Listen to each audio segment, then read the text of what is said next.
Welcome to week 4 of our September newsletter. Hopefully you've had a chance to get out to some of the art festivals and some of the activities we've had around town.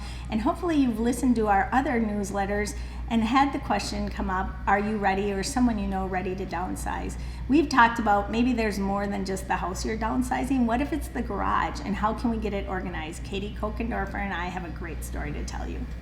So Kady, Jessica on our team had to redo their garage. It's a great story. I just want, before we get into all the organization part, I'm going to let you tell this story. Yeah, so Jessica kind of ran into a little issue. Her floor started sinking. So they kind of brought someone in and said, can we patch it? Can we mud jack it, I believe it's called. Yep. Unfortunately, that was not the case. This was a bigger issue. They had to dig up the whole garage floor, redo the flooring. So that was kind of a big project in itself, even before organizing could begin. Yeah. It was an unexpected like shoot. Yeah. So they had to kind of, even before this, kind of grab everything, bring it out of the garage. So the organizing was kind of already, cleaning out was already kind of starting. So it was kind of drawn out organizing process. Right. So they kind of did the whole hanging shelves at the beginning, if you kind of want to talk about that. Yeah, so at the beginning, when you have to take everything out of your garage, and a lot of us are like, where do we put it? We're not going to put it in our living room.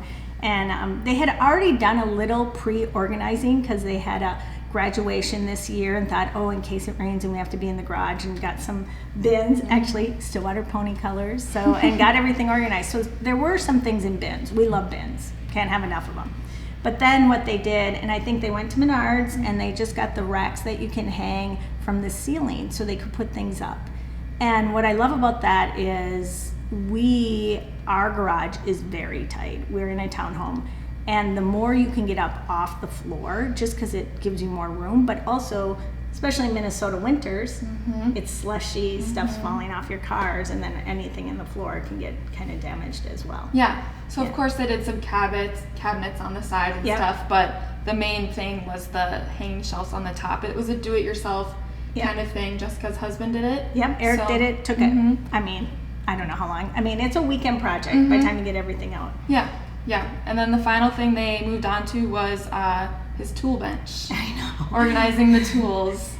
I love this though because, you know, other than the projects we have all summer, even when, if you're downsizing, you're going into a townhome, anything, you still have things you need.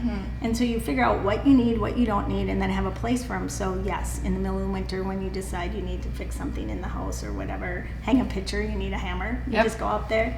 Pegboards, metal tool kit, it was all there, and it is just a huge difference. Yeah.